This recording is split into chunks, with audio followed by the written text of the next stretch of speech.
and increasingly curious. Grasping the smooth, whitewashed railing, Lizzie gazed out upon the sun-splashed gardens where the alluring fragrance of magnolia drifted on the balmy air above the neatly pruned hedgerows. Across the street, a shaft of sunlight bathed the steeple of St. John's Church in a rosy glow like a benediction from heaven, blessing the bride and groom, blessing the vows they would soon take. It was a perfect spring day in Richmond, the sort of April morning that inspired bad poetry and impulsive declarations of affection best kept to oneself.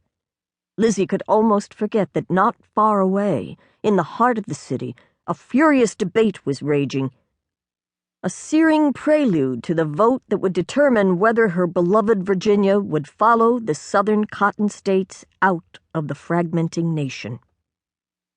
Despite the clamor and frenzy that had surged in Richmond in the weeks leading up to the secession convention, Lizzie staunchly believed that reason, pragmatism, and loyalty would triumph in the end.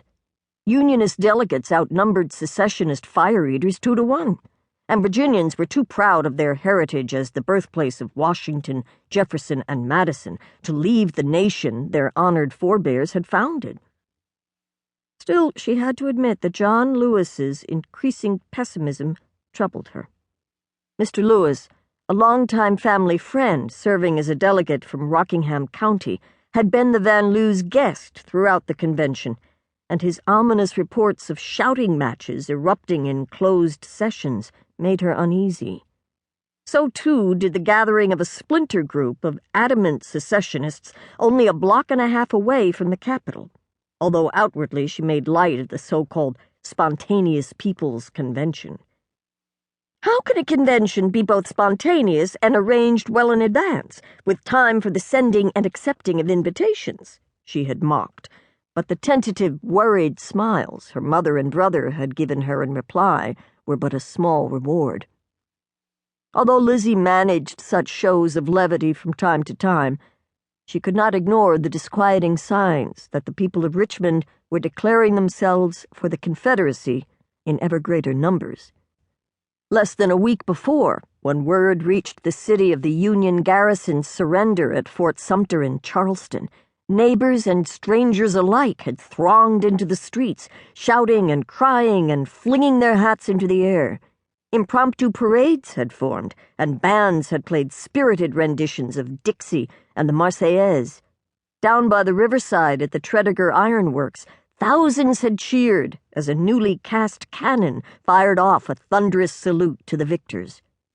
Lizzie had been dismayed to see, waving here and there above the heads of the crowd, home-sewn flags boasting the South Carolina palmetto or the 3 stripes and 7 stars of the Confederacy.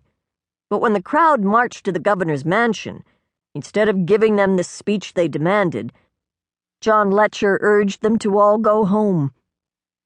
Lizzie had been heartened by the governor's refusal to cower before the mob, and she prayed that his example would help other wavering Unionists find their courage and remember their duty.